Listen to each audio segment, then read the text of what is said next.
Good evening. So very interesting topic today. The topic today is basically the US-China trade talks, or political drama, or renegotiation of rules of the game. So this is something which is very interesting because we have seen how over the last decade the equation has changed. How China is becoming more of a power, how quickly they have recovered from the coronavirus, and how they are growing as a nation. The influence they have in various countries through the One Belt, One Road schemes and how it's pushing a lot of countries into debt routes. But end of the day, China is becoming a very serious political player, and they basically funded themselves by supplying US. So now we'll be talking. So we have with us Dr. Preeta Chandran. Dr. Preeta Chandran is the area chair for finance department in Jain University, which is one of the top universities based out of Bangalore. Right? She has more than 2 decades of experience in industry and academics. She has worked with major multinational banks like Citibank, HSBC. She has been a lead trainer for HDFC Insurance, right? And has published various papers in a lot of international and national conferences. Her area of research includes retail banking, asset liability, blockchain technology, fintech, and cryptocurrency. So a lot of very important, very relevant topics, which I'm sure you're also interested in, which you will get some questions going forward when you sit for your interviews as well. Right. Dr. Preeta, the floor is all yours. Oh, thank you, Dr. Cherian. Good evening, students. I'm Dr. Preeta Chandran from CMS Business School, Jain University, Bangalore. In fact, a quick introduction from Dr. Cherian, from Mr. Cherian Thomas. Thank you so much for those wonderful words, Mr. Cherian. Quite glad to meet you all at 5 p.m. in the evening. I'm sure you all are geared up to listen to this wonderful topic today. Okay, so any given point of time while we are trying to understand about geopolitical issues, student may think that it could be a boring topic or maybe it's a little dry. I'll try and keep it as interesting as possible to all of you. Yeah, the only little hiccup is we may not be able to directly talk right now, but then definitely a question answer session is planned in the last 15 minutes. So I'm sure we'll be able to have a lot of interaction at that point of time. So once again, a very good evening, all of you. All that I request from my end is just be open for a discussion after the 45 minutes. I'll try and quickly take you through what I've planned to discuss with you for today. Yeah. So, Mr. Cherian, can I go ahead and share the screen? Yes, please, ma'am. Yeah. So students, I'm sure that you will have a lot of questions. So what we'll do is that once Dr. Preeta is done with the presentation, then we'll have a Q&A session. Now, in between, if you feel the need to ask something, you can always type it in the Q&A box. So we will see those questions and we'll answer it at the end of the session. Okay? Yeah. So thank you, Mr. Cherian. Yeah. I think the discussion the topic that we're going to have is US-China trade talks. Okay, a political drama or a renegotiation of rules of the game. Okay, so even before we begin with this topic, why is this topic being spoken about so much? What is a big hue and cry about the US and the China? Okay, so why every time there is a problem with these two countries, or rather we would say, what is the power struggle that's happening between these two countries is something that we're going to look into. Okay, we all understand, of course, yeah, you all are just completed your degree, and I understand you all are fresh minds. You all are aware of what's happening between the tug of war between the US and the China, right? So what we'll try to understand here from today's session is what's really happening between these two countries and what really has probably India in store because of this power struggle, okay? And a little bit of history and a little bit of what's happening right now. So that's what we're trying to look into, right? If you look at, there's a small statistics that I would like to start with. If you look at the nominal GDP rankings by country, that is the gross domestic product is what we call. If you look at the ranking by country, you could very clearly see that the United States is just right on top, okay, with the GDP of 20.49 trillion. This is the data that I've taken from IMF 2021, very recent data. And then we can see China, which is in the number 2 position with a gross domestic product of about 13.4 trillion, right? And then we have the Japan, Germany, United Kingdom, France, India at 7th place there with 2.72 trillion. However, what is very interesting here is look at who is there in number 1 and number 2 position. right? That's the United States with 20.49 trillion and China with 13.4 trillion. So I hope now we kind of understand why this power struggle is all about, right? And look at the third position, Japan, which is probably nowhere with 4.97 trillion, but a very, very powerful country indeed in terms of other things. We're not getting into that discussion right now, okay? But what is more interesting is, though in terms of the nominal GDP, of course, the gross domestic product could be based on a purchase power parity, a PPP, or it could be nominal.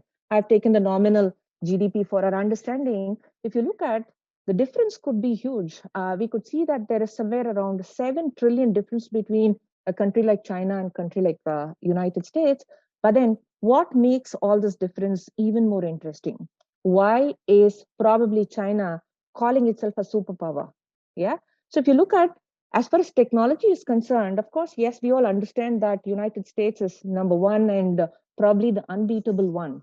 But there's a lot of dependency on the country like called China, where we see that about 1/3 of the population working in US for the support of technology is from China.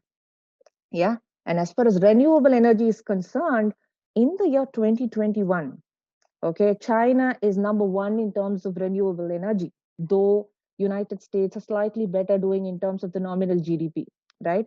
Not only that, the world's largest single dish telescope is in China. And the most interesting part, being a finance faculty, what pulls me towards or what makes me so interesting to look at is, if you quickly Google and see the world's top 10 banks, you could see that the 5 to 6 of them are from China. At least the top 4 are from China. Okay. So that's the kind of difference that this country is making right now, and probably making every superpower turn to them and see what next are they going to plan with, right? So definitely there is a power struggle here.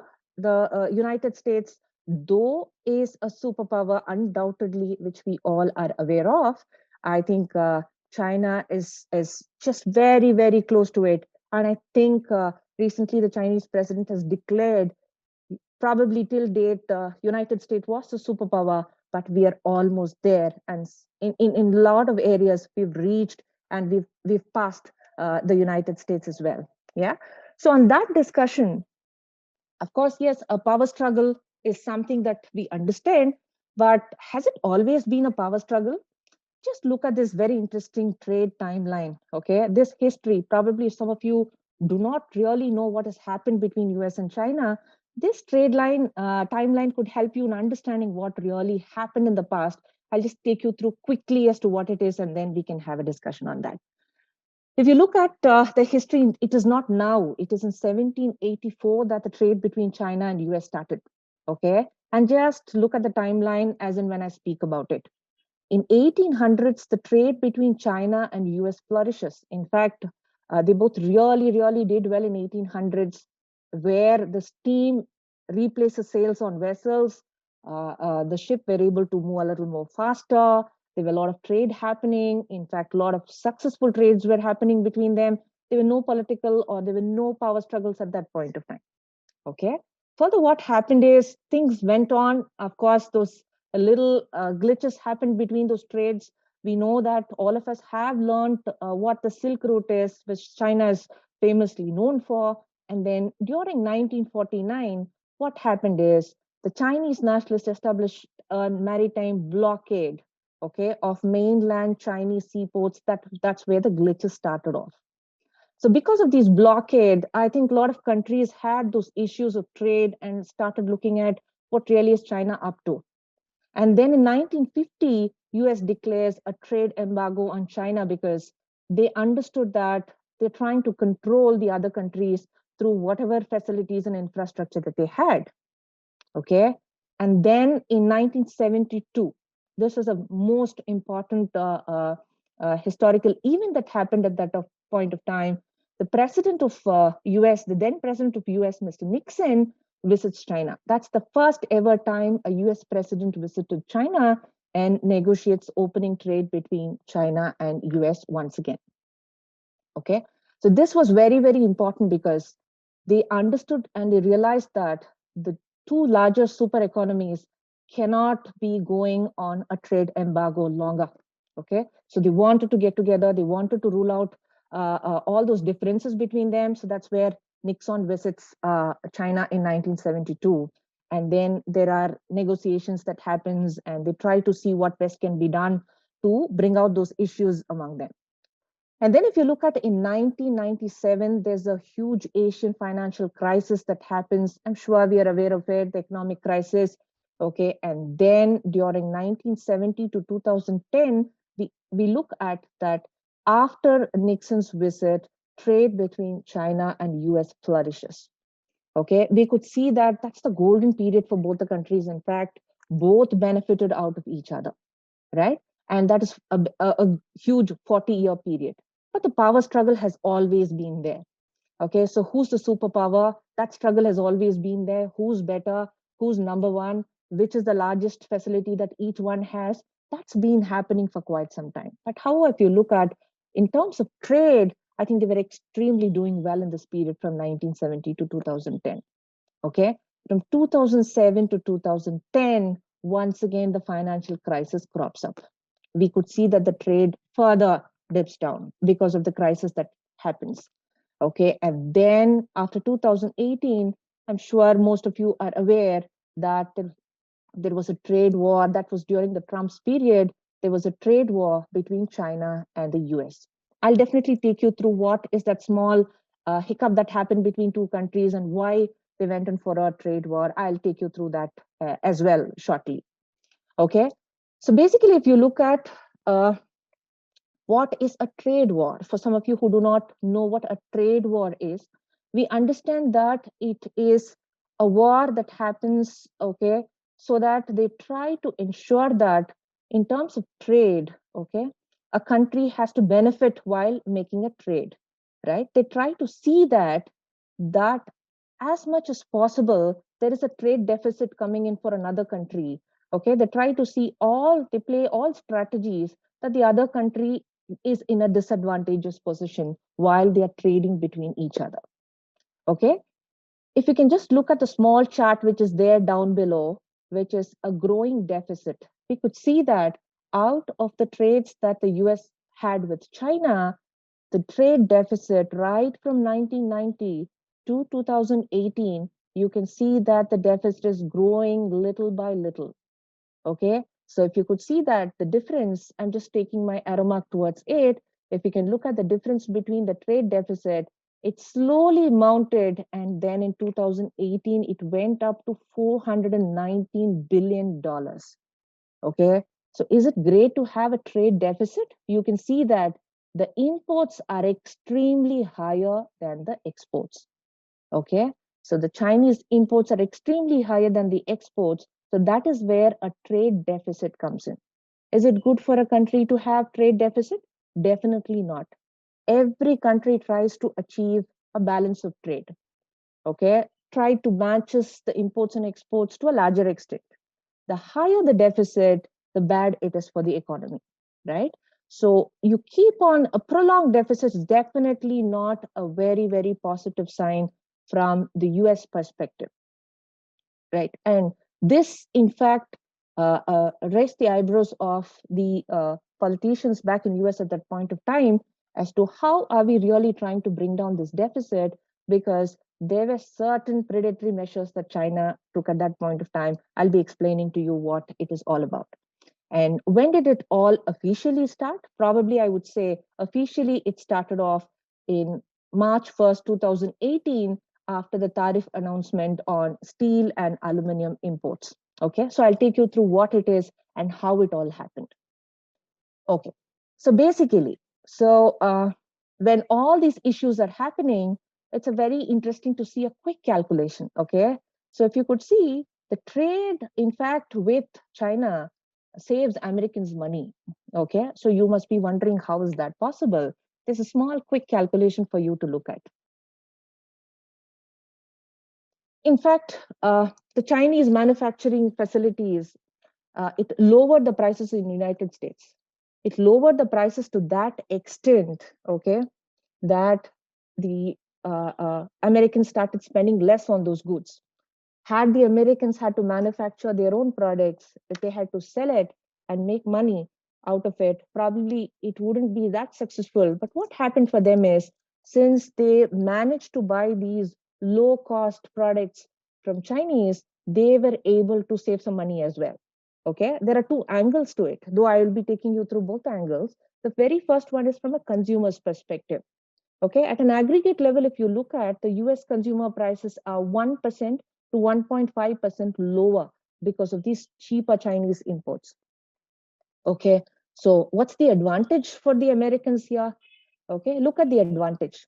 If a typical US household income is somewhere around $56,500, okay, and the trade relationship effect on consumer prices is 0.015, considering the fact that 1.5% the Chinese products are lower, okay, so what is the American savings that they have every year? Typically $850 is what the Americans manage to save because of these Chinese products that are available. Okay, so there are two ways of looking at it. One, okay, the Chinese, here the country is trying to ensure that their presence is felt very much in United States. Okay, and that's the reason they managed to lower these prices. One is their manufacturing capacity is so high that they're able to manage to sell it at that cost. Okay, that's one.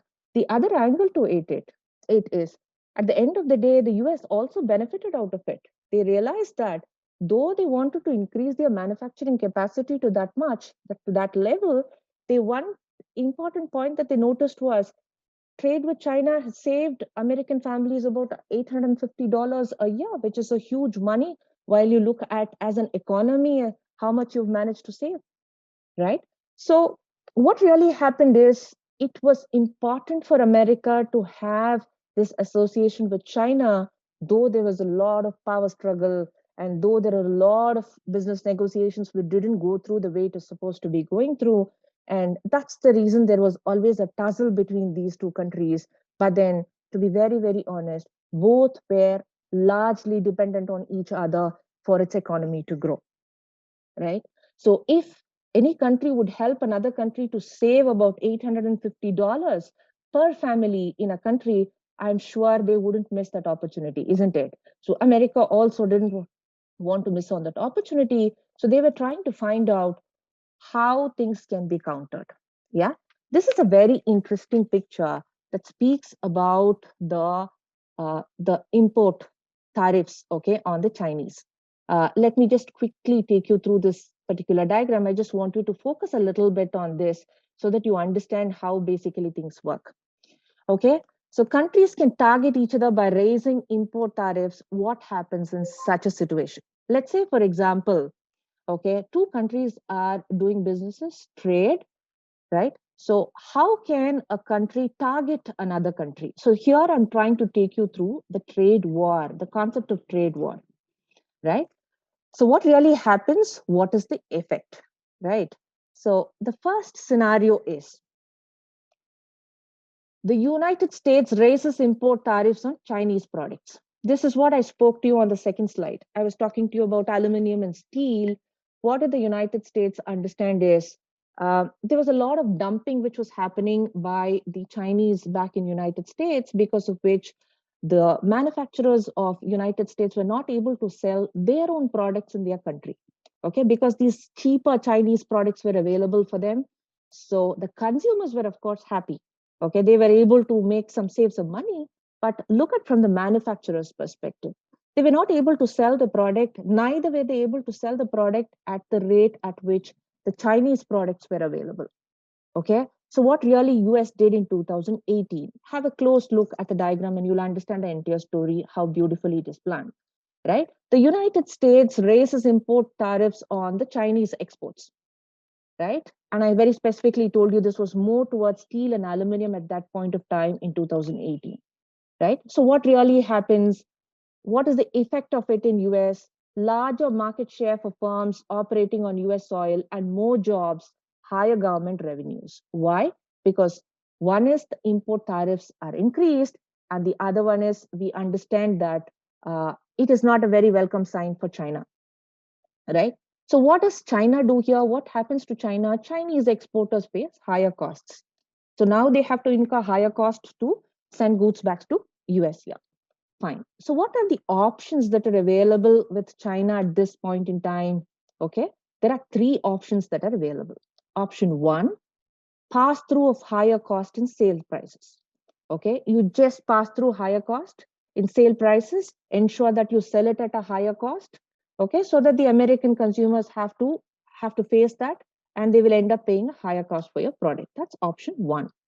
The second option that they have is bear the burden of higher cost. Okay, if they feel that probably the cheaper Chinese products will not find its market in the United States of America, the second option that they have is the Chinese company have to bear the higher cost, burden of higher cost. And there is a third option that is there. The China retaliates by raising import tariff on US exports. The other thing China could do is try to retaliate, because the United States have increased the import tariffs. Now China also goes back and retaliates and increase the import tariffs on US exports.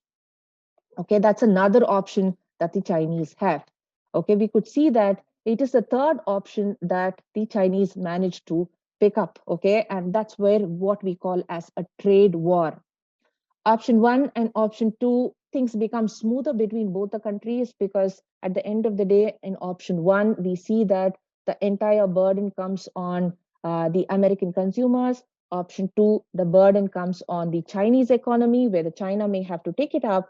But there is an option three there, where the country retaliates, okay, by raising import tariffs, because we understand that both the countries are highly interdependent on each other. You just cannot say, I'm going to ban all those products coming in from China, though it's very easier said than done. We should know that there's a whole lot of dependency on the Chinese manufacturing capacity, right? And what is the effect of option one? Just look at the point down below. The effect of option one, that is, if you pass through the higher cost sale price to the Americans, the market share of Chinese exporters in the US declines, because they don't have that competitive position. At the end of the day, I'm sure all of us probably have a phone, or probably have some of the Chinese products which are much more cheaper than the Indian made, or which is made in some other country, isn't it? So what's that USP of this Chinese products? At the end of the day, they are cheaper. So what happens if option one is followed? When option one is followed, they might have to lose their market share, because Chinese products were always known for those cheaper products. Okay, but what is going to be the effect on option two? Okay, lower profitability, again, if you look at, because they're going to bear the higher burden on cost, lower profitability leads to lower growth of private investment, shareholder returns, and employment. Because if they have to bear the complete higher costs, they may have to take care of their profitability, take care of their stakeholders, their employment, and everything. Again, the burden is on China. Okay, the one important decision that Trump took in 2018, starting with aluminum and steel, we could see that China had all three options, but on all the three options, we could see that the disadvantageous position was for China. Okay, largely it was the case with America also, but if you look at in this condition during 2018, we could see that largely the country that was affected was, at that point of time, was China initially. Okay, so these were the options and these were the effects. So I'm sure now all of you have got a clue on what really happens when a trade war happens between two countries. And I'm sure you're in a position to understand what could be the effect of these trade wars on the economy. Okay, so basically what happens is, it is important for both the countries to mutually agree upon. A trade deficit could be a problem, and a trade war can be a serious more problem. Okay, so what really happened after that? So 2018, we could see that two larger economies in the world trying to get onto a trade war, and what really happened after that? Let's just have a look at. Okay. Even before we move on to what really happened after that, and I will just quickly take you through another initiative which China jumped onto.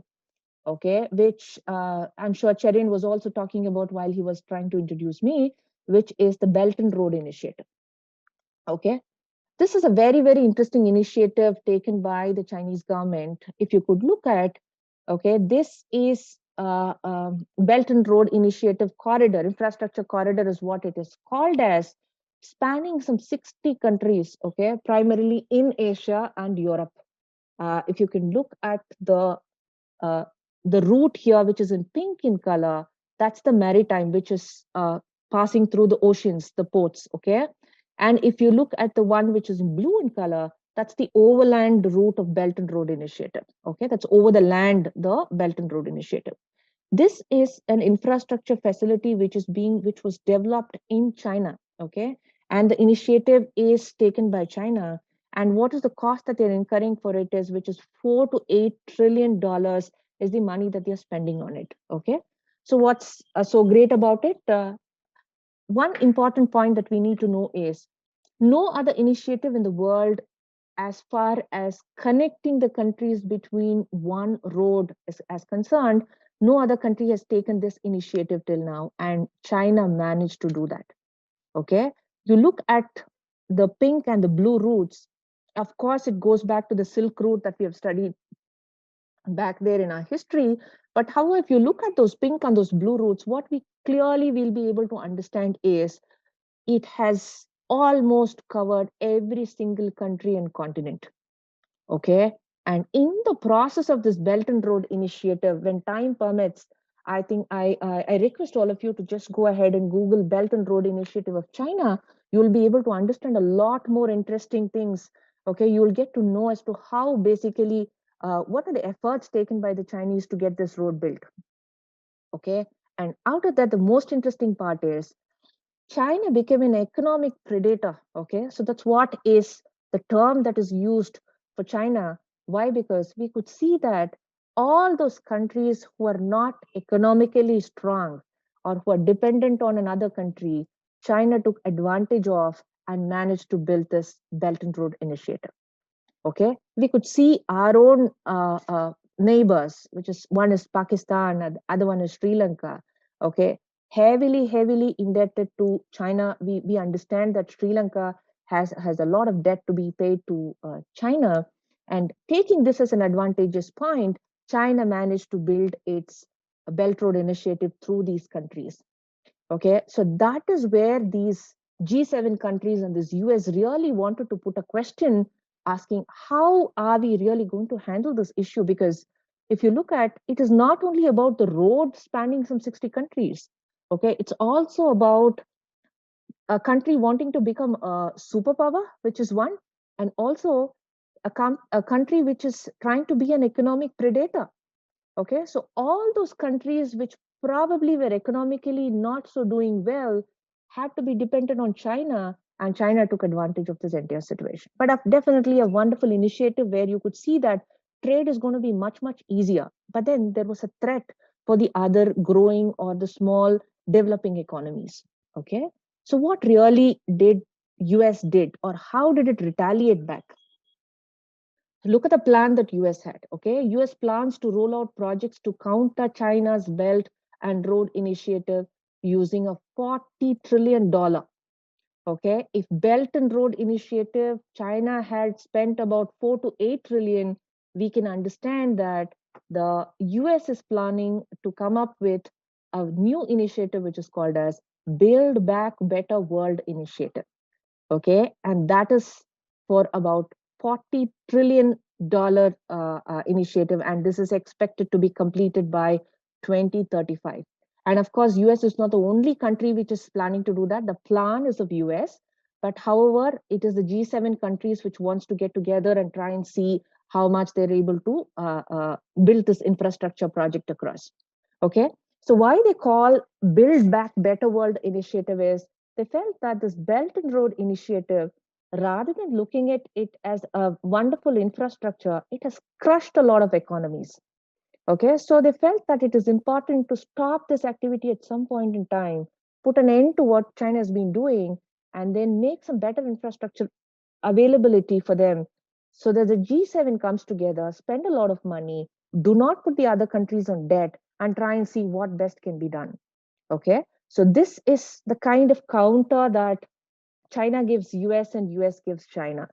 Okay, so now we understand to what extent that the power struggle can go ahead with, right?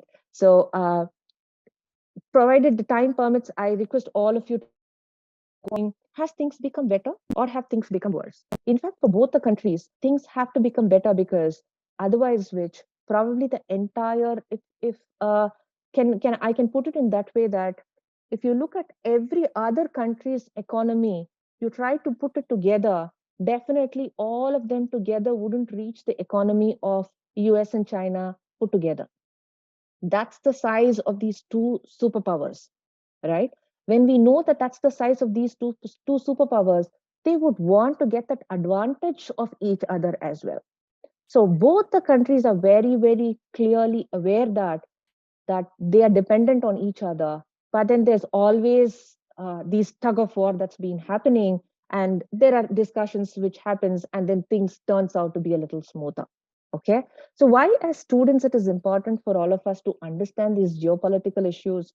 Maybe you may take up your MBA as a career choice, okay, in the near future. So what really happens is, when we try to understand what really happens between countries and this impact of these geopolitical discussions in business, we understand there's a lot of change in how we understand business, how we learn business. Okay, at the end of the day, it is very, very important for us to be knowing what is happening around us, and that becomes a very, very important point for a student who wants to pursue MBA in the near future. Okay, on that note, okay, so now there's a counter. We see that there is a trade war, and everywhere we are trying to see that there is a retaliation backed by another country. So where does it all end? Does it end at all? How are these countries looking at things? Okay, so this is where a very, very important point comes in, where US relations with China has turned a little bit better, okay, during July 26, 2021, where Deputy Secretary Sherman's visit to People's Republic of China. Okay, very recently that visit has happened, and both the countries have felt that it is important that both countries start working together for a lot of benefits that those countries would get. Okay, but have both the countries agreed on everything? No, but however, there has been certain negotiations and certain acceptances from both the sides. Let's try and look at what are those areas of focus that both the countries have come together so that we understand where they are. Okay, the first important agenda, okay, as far as this US relation with China is concerned, is exerting maximum pressure on North Korea, because I'm sure those who have understood what's happening in North Korea and its nuclear program, we know that there is a threat coming in from North Korea to the entire world. Okay, we know how strong they are as far as their nuclear program is concerned. In fact, China could be the only country, because China is very, very friendly to North Korea. It could be the only country which can request or which could try and put in some pressure to the North Korea to end its nuclear program, because that was a threat to the entire world. And that's the first agenda that US had while Deputy Secretary Sherman went to visit North Korea. Okay, so that was one. And the second one was reducing the US trade deficit with China. Okay, I was talking to you in the very first slide that the more the deficit, it is not going to be a favorable situation for the US economy. So they want to reduce this trade deficit as much as possible. Okay, so it grew to an unacceptable 375 billion, and I showed you in a slide further, it grew up further. So as much as possible, the trade deficit needs to be reduced. So for a trade deficit which needs to be reduced, you have to balance your imports and exports with a country, for which negotiation has to happen, right? So how are those negotiations going to happen? So that's the second point that was spoken in the agenda. And I was talking to you about the trade deficit, which needs to be narrowed down as much as possible. And then the most important point on the agenda was stopping the flow of illegal opioids from China to United States. Okay, so those are the drugs which probably the United States said, just stop it. And there's been a lot of flow of these particular drugs. And they said that we need to take up this in a very serious manner and stop this. And yet another discussion that happened was seeks progress on areas of disagreement such as territorial claims. Okay, we all understand that what's happening in Andhra Pradesh as far as India is concerned. So there's a continuous issue with the territorial claims, and we all know how basically China tries to put across, right, with the kind of the power, with the kind of very, very strong defense system that they have. We know that they, as far as territorial claims are concerned, they've not been very, very pleasant with their neighbor countries. So they wanted to take that as well. And lack of respect for human rights and religious freedom. This is another important agenda which US wanted to take it up. None of the countries dare to speak to US as far as the human rights and religious freedom is concerned. And I think US really wanted to do that this time. And they said that we must have a discussion. I think it is very, very important to allow the people to do what they want to. Okay, so that was something that was another point on the agenda, and supporting efforts to protect and preserve Tibetan culture. We always understand the relationship between what's happening between Tibet and China. Okay, so that's another long due issue that needs to be sorted out between the two countries. So how far the supports from the Chinese to save and preserve the Tibetan culture goes ahead. So that was another point that was discussed in July 26, 2021. Last but not the least, but the United States seeks fair and reciprocal trade with China. Okay, so here what we're trying to say is all of a sudden a country which is economically trying to become a superpower cannot be a predator, crushing the other smaller economies and trying to be the number one there. Yeah. So how to protect the American workers and businesses from unfair Chinese economic actions. So this is another discussion that has happened. And of course, this time the positive thing is China has responded that we'll try and see as much as possible. We'll try and look into these areas as much as possible, and we will try and sort this issue. So that's the good news coming in. So the tug of war is kind of looking like a happy ending, though, but a long way to go. I'm sure Cherian Thomas points that he was adding in definitely adds to the points that I was discussing about.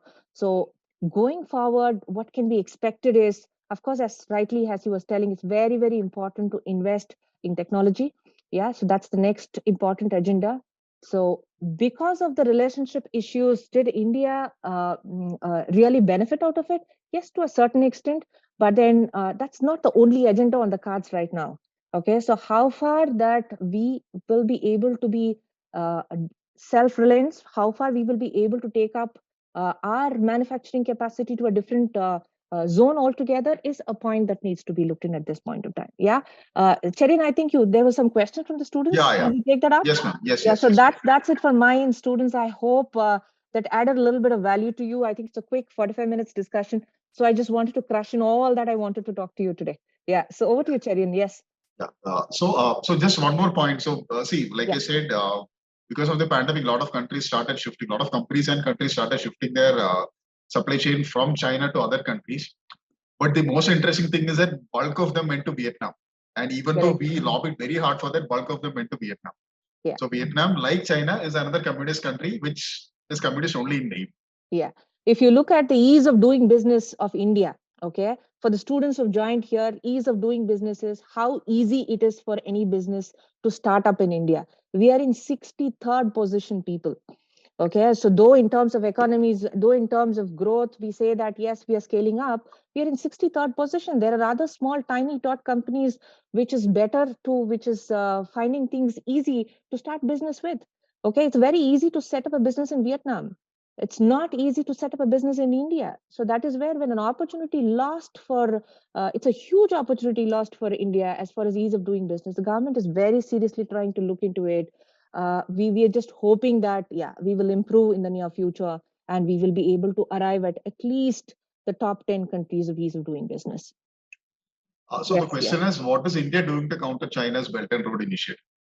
Okay, so basically we are not trying to counter it.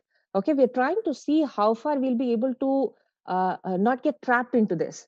At least thankfully, we could see that the two neighbors who I was talking about, one is Sri Lanka and the other one is Pakistan, is already into it very badly. Okay, economically, if you read some of the research reports, it very beautifully says that how China managed to trap Sri Lanka, but we're not trapped basically. But what we're trying to do is we're supporting these G7 countries with the other initiative that I was talking about.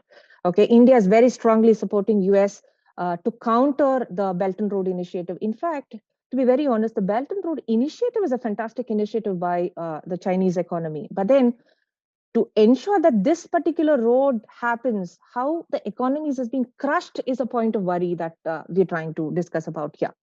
Yeah. So states like Telangana, Tamil Nadu, I think there's some question which just popped up. Let me just open it and try to see if I can take some. So that's see, guys, please post in the Q&A box because we cannot answer from both chat box and the Q&A at the same time. Exactly. So Q&A is a better option. So how AUKUS and Quad-like groups will be able to counter China? Okay, if you look at AUKUS and Quad-like groups, if you see, let us forget about specifically certain groups. Let us take into consideration overall where the Chinese are really lagging behind. Okay, what are the ways in which any other country or any other groups will be able to counter China? Broadly, if we look at, okay, one important point where we have the advantage is the English speaking people, which of course the Chinese are trying to reach us very much there. So now we're getting to see that they're getting trained in terms of the language and other things. The second important things is in terms of technology. Okay. In terms of hardware and everything, they are there almost. Okay. But when it comes to software, I think the upper hand is with US and India. Okay. No doubt about it. And that's going to be the strength of these countries to counter, not only with AUKUS and other group, with any country, for any group for that matter, if they have to counter it, this is the only way in which they'll be able to successfully do that. Yeah, and let me just have a look at some of the other questions. There's another question which has come in both the chat and the Q&A. Basically, what is the reasons for China's growth in the past 3-4 decades? Okay, so if we look at one is the right strategy that they used as far as the manufacturing thing is concerned. I think they've infrastructure-wise, they're very, very strong. They were able to do that. The other thing that they do, where I spoke about the economic predatory measures that the Chinese country did, is trying to crush the smaller economies, okay, and trying to make that maximum potential benefit, because they know that the trade is one thing which can really make an economy grow stronger. Okay, and how did they develop their trade? Where have they built their ports and hubs? Where have they placed themselves? You can always see that all these small, tiny tot economies which could really not do well are the ones which were targeted. Okay, so this is how they managed to improve their trade over a period of time. Okay, and they could develop their economy. But of course, not to underestimate their ability to manufacture or to be there dominant across the country. Okay, though it is very easy for us to say, let's stop Chinese products. Do you think it is very easy to do that? Have we done that in India? Okay, we were able to speak about it. Do you think we will be able to do that within a year or two? We will not.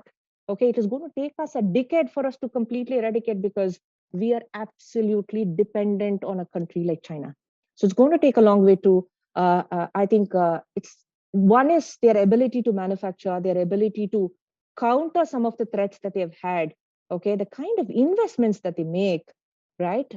We could see that that's humongous. All right. And one simple thing for you to look at is just Google yourself and see the top 10 banks in the world. You'll be able to understand everything. Look at their asset and liability base of these banks. Okay. You can see the top 5. It's just that it's China, and China. Agricultural Bank of China, People's Bank of China, everywhere. Yeah. So that really speaks where they've managed to reach what they are. Yeah. So what does the B school expect from the applicants? Which important aspects in US-China trade war? Okay.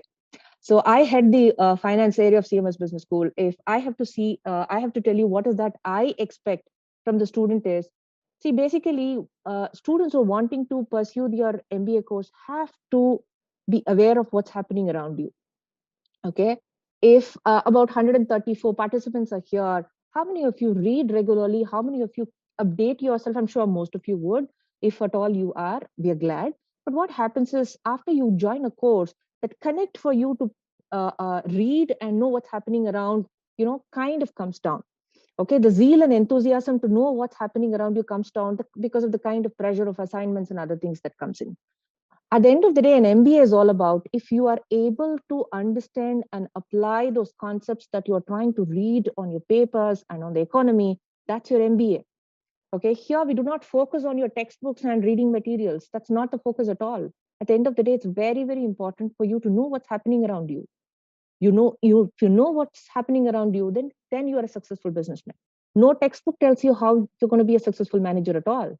Okay, it's just that your ability to understand what's happening around you, if you're able to articulate, put it back in the classroom, we're just there to support you a little bit and push you towards that. And I think that's the way it goes. Yeah. There's a question. Yeah. China controls the hardware, US controls the software. Now, because data is the biggest mover in the world, what is the security implications for India? Okay, so already what has happened is there was a threat from a couple of times. We could see that HSBC's cards were hacked. We could see that there are a lot of spywares and malwares coming in. Okay, there was a spyware called WannaCry, okay, which was a threat to the Indian companies recently. We could see that this is something which is happening. One more point on the agenda of US was, okay, they said that let's do business in a very, very genuine way. Okay, they said that stop these activities of being an predator in terms of not only trying to steal the data, but also trying to achieve something through all these spywares and malwares. So that's an open agenda here on a discussion between US and China again. Yeah. So as far as India is concerned, our security are be pretty good enough. But however, I'm sure with technologies, with blockchain technology and application of such technology, we'll be able to do much better in the near future. But are we strong enough right now? My question, the answer to the question is still no, because our financial system, financial security is still not strong enough. We are vulnerable for the kind of hacking facility and infrastructure that the Chinese have. Yeah, long way to go, but then definitely yes. Provided blockchain and other new technologies in place, we'll be able to achieve that. There's a question. Was a move by India not to join the RCEP correct? What can be the long-term implications? I'm sorry, can you please repeat the question? What was a move by, why was the move by India to not join the RCEP correct? Okay. What can be the long-term implications for India? Okay, if I can understand from the person who's written as to what is the question. It's a regional cooperation with the US. Okay, you're talking about the regional cooperation between the US. Okay. Economic partnership, regional comprehensive economic partnership. Yes. So I would say, okay, this is personal views. Okay, somebody can say yes and somebody can say no. I would say that the move is definitely right. Okay, so if you look at, you need to get into at the end of the day, you just can't get into a tug of war every time. At the end of the day, you may have to get into a conclusive solution as to how to go about in the near future, right? So according to me, I feel could be immediately we cannot retaliate to it, but on a longer run, we may have to see some benefits out of it. According to me, yes. Okay. So over a long period of time, let's wait and watch what it has to really do with it. But we need to get into a partnership at some point of time, and yes, it is. Yeah, I think. So how important is a 62 ranking and ease of doing business? Okay, it's a very, very important one because as we rightly discussed, okay, we're going to miss on opportunities, right? If we're not going to improve on that, what does it really say is we are still not there. Okay, if a person has to find it so difficult to set up a business in India, how do we expect our economy to grow? How do we expect, we have the young working population, but where do we have the opportunities? Okay, if things are not going to be better in India, if I want to set up a business, okay, if I want to become an entrepreneur, I understand that there are 100 different challenges back to me in India. When I have 100 different challenges, then I understand that I give up the idea of setting up my own business, right? I end up working under somebody. And that's not what an economy would want, and a growing economy like India would want, right? So that is very, very important. And I think the government has to really, really take some measures to make to make this ease of business doing better. Yeah. A simple example is the companies that shifted out of China, they went to Vietnam, they did not come to India. Absolutely. So that is where we are missing out. Yes, right? Yes. So how far is, yes, ma'am? I think there's one interesting question there. Ally US or Russia, what's better against China? What's against China. Okay. So see, it's not about ally US or ally Russia here. Okay. At the end of the day, there are a lot of geopolitical things which are beyond our understanding and scope that happens. Okay, one fine day where we could see the two countries having a tug of war, having a very mutual discussion, that itself is a very surprising fact, isn't it? So we did not expect both the countries' president trying to come and having negotiations together. So what's India doing, sitting there, watching there, okay, trying to see that they could benefit out of these, both the countries having a tug of war against each other. See, at the end of the day, it's not about the ally, or it's not about the tug of war between countries. But at the end of the day, it's a smart strategic move that every country should do for its own. Okay, as far as trade is concerned, as far as the economy is concerned, you need to assess the situation. Okay, so which is a better country? If at all we're going to have a tug of war with a country like China, or with a country like US, you need to understand that India would reach nowhere, right? So every move is a strategic move. And that's where in an MBA also, the paper corporate strategy becomes such a very important paper. Yeah, right. Okay. Become so strong that you don't need to ally with anyone. Absolutely. That's another positive way of looking at it. So should India focus more on the manufacturing sector or service sector to combat China? I think manufacturing, if you have to combat China, manufacturing is number one, of course, yes. But then both are interrelated. Okay, you cannot have a manufacturing setup extremely good without having a backup from a service sector.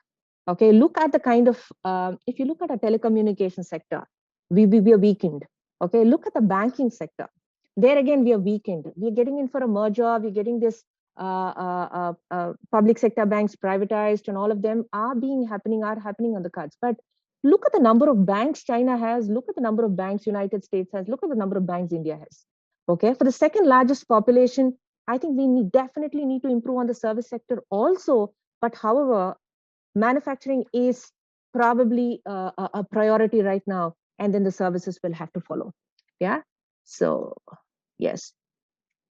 Will the Biden administration be as radical as Trump? Sorry? Will the Biden administration be as radical as Trump? Okay, so I don't think anybody can be as radical as Trump. Yes, that's very true. We could see that open retaliations happening in 2018, isn't it? I think there were direct words that was being exchanged between two presidents, and that was whole of a drama that was happening. But however, I think for a better of certain countries, certain negotiations are happening now, which is a welcome situation.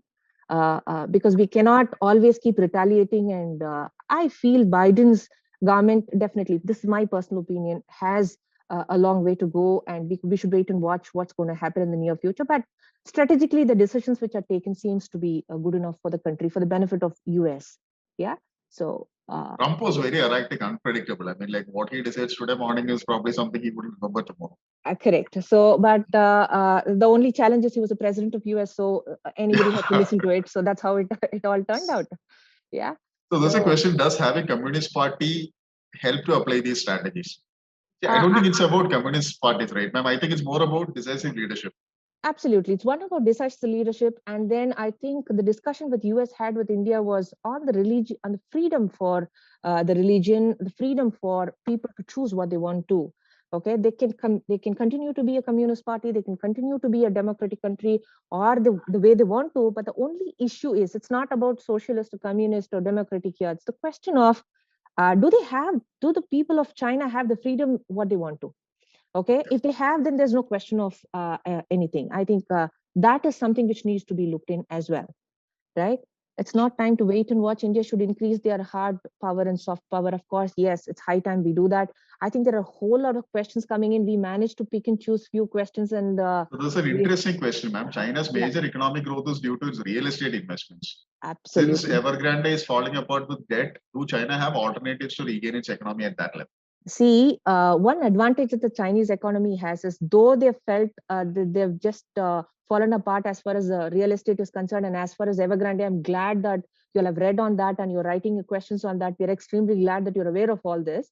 Okay, they are strong enough to come back.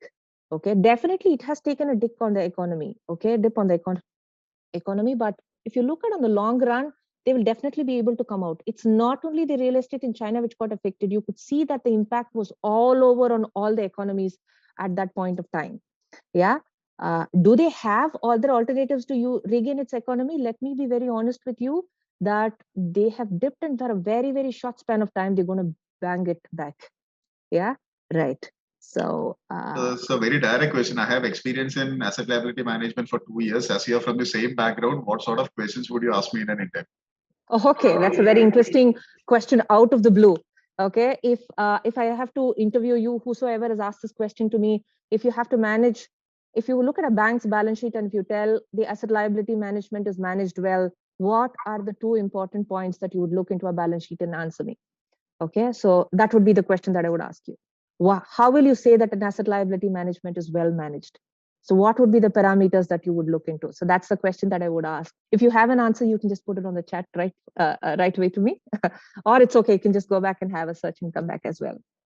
Yeah, ma'am. So would you like to continue for another 10-15 minutes? Yeah, not a problem. Yeah, I'm loving this discussion. I can go ahead with it. Yeah. Right. So there is this one question. Mm-hmm. So many Chinese companies have a huge setup in India for manufacturing, particularly the mobile phone companies. If those companies wind up, won't there be unemployment? First of all, why would they want to wind up? Okay, so unless otherwise there is a retaliation here back from India, they wouldn't want to wind up. We are so dependent. Look at the amount of Chinese manufacturers who are manufacturing in India as far as mobile phone is concerned. I'm sure I can tell you that they're the most dominant ones now, right? So one is 60% is Chinese phones. Absolutely, and we accept it and we are using it as well. Yeah, so can we just go ahead and say stop manufacturing? It's not possible. Do we have that backup and bandwidth to handle it? This huge, humongous population, do we have it? Can we do it? Probably not in the next 5 years. Yeah, so somebody's writing, we are promoting Atmanirbhar, but while we are promoting Atmanirbhar, we need to have a look at what is our capacity to handle this population, this economy. Okay, and what have we really done for it? So we have this line of challenges, and then we say that we'll be able to achieve something in the next 5 years or 6 years. Absolutely not possible. Just the word Atmanirbhar will not be self-sufficient. Yes, we are marching towards it. But then have we done something concretely, like how China?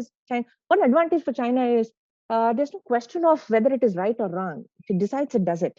Okay, but probably that's not possible with a country like India. We're a democratic country. But however, that should not stop us from going forward ahead. Yeah, right. Yes. So I think in China, when a company goes to invest in China, they have to have a local partner and they have to transfer all their intellectual property to that company. Absolutely. There's no choice. Otherwise, there's no choice for them. But in India, that choice is still there for the companies to decide whether they want to partner. Correct. So that is one of the reasons why China suddenly developed even in terms of technology. Okay. So I think there's another interesting question. Can China overtake US as the superpower of the world? In a lot of areas, China has already taken over US as a superpower. Okay, as I told you, in terms of renewable energy, in terms of financial sector, if you look at their satellites, if you look at the number of satellites which the Chinese infrastructure has, and we look at that of the other countries, you just try to Google the number and have a look at it. Astonishing facts you will get to know. Okay, they're already a superpower in a lot of areas. But in terms of economy, we all know that US has been ruling for quite some time, and thereby the numbers are higher. But for otherwise, I'll tell you guys, China is almost there. Okay, so it's not long. I think they've made a very clear announcement that we've taken over you. The president has made an announcement that we're almost there. So yes, it's not longer. Okay, so I think probably the only place where they lag US is currently in the military technology. Absolutely, I agree to that. They are trying to steal by hook or crook, but correct. And look at the ways in which the only thing is the retaliation has to happen in a straight and honest way. Okay, so you just can't use these techniques of, one is the pandemic could be another discussion that can take over. The other one is the ways in which they try to deteriorate a country's economy, okay, through these malwares, spywares, and trying to hack the systems and setups of another country. So those are the methods which probably the China could look into. Okay, that's not the only way for you to become a superpower. You can think of other ways as well. Yeah. Does having a democratic or a communist government contribute to success of economics? I wouldn't say communist, I would say a dictatorship. Okay, I think Cherin has given the answer for that. Rather, I think democratic is being nicer on the people, but however, on a lot of things it doesn't work. Okay, let us take the simple example of COVID restrictions. We know how it works in India. We know how it works in China, right?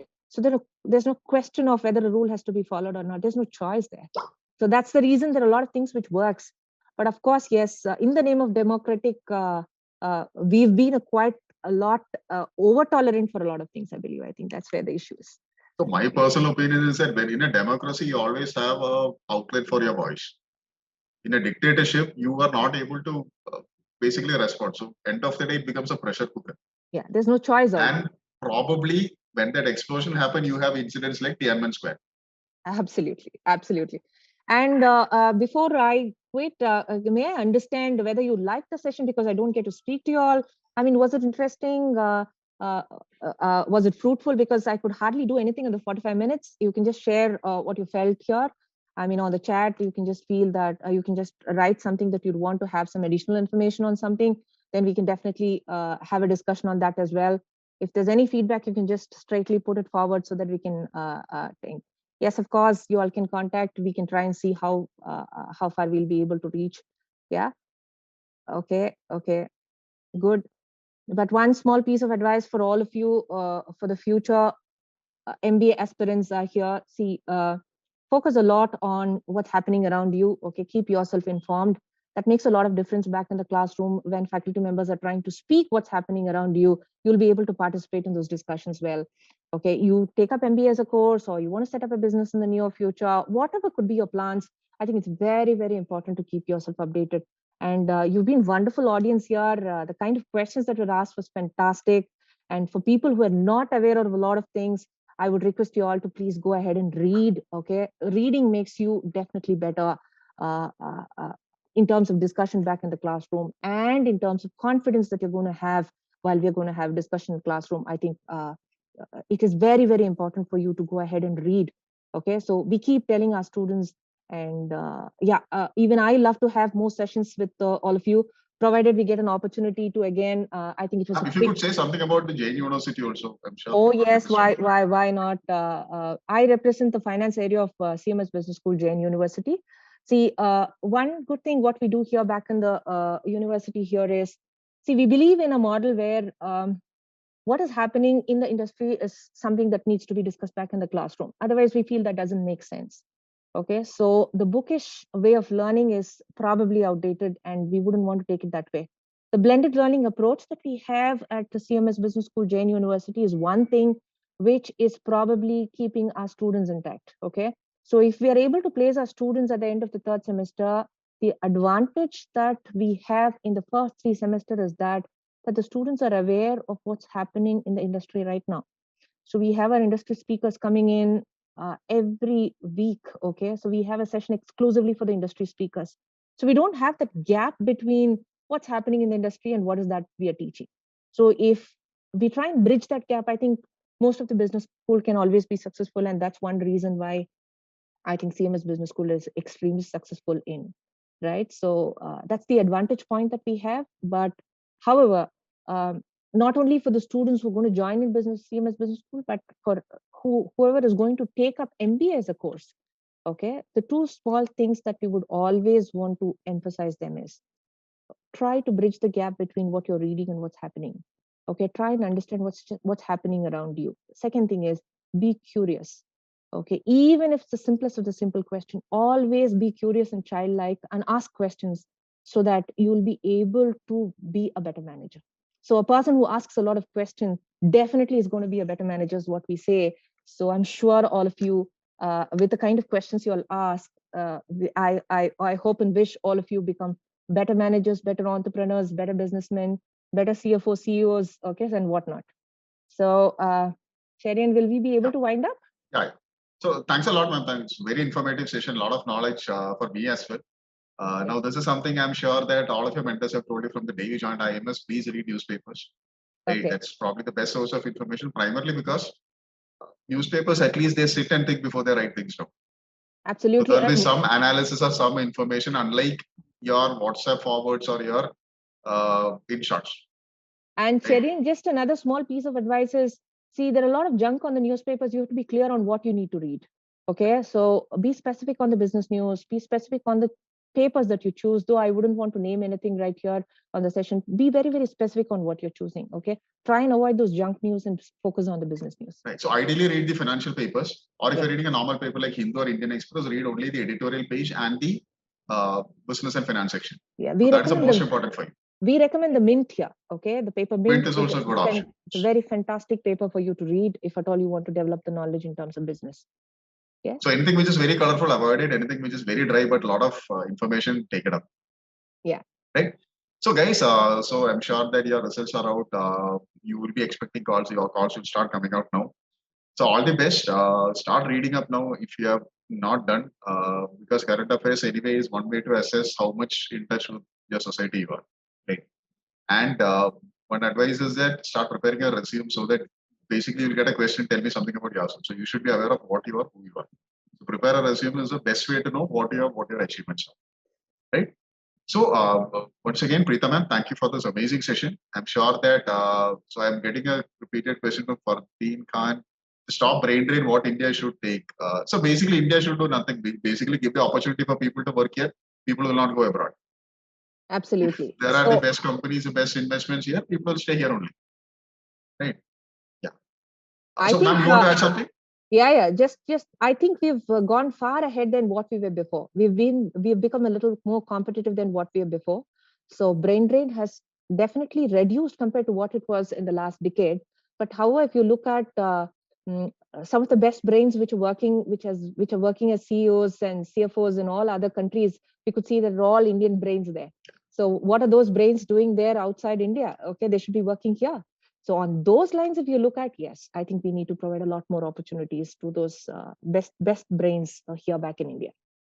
So one more thing you should note is that most of the big multinational companies, they have the second largest development centers in India.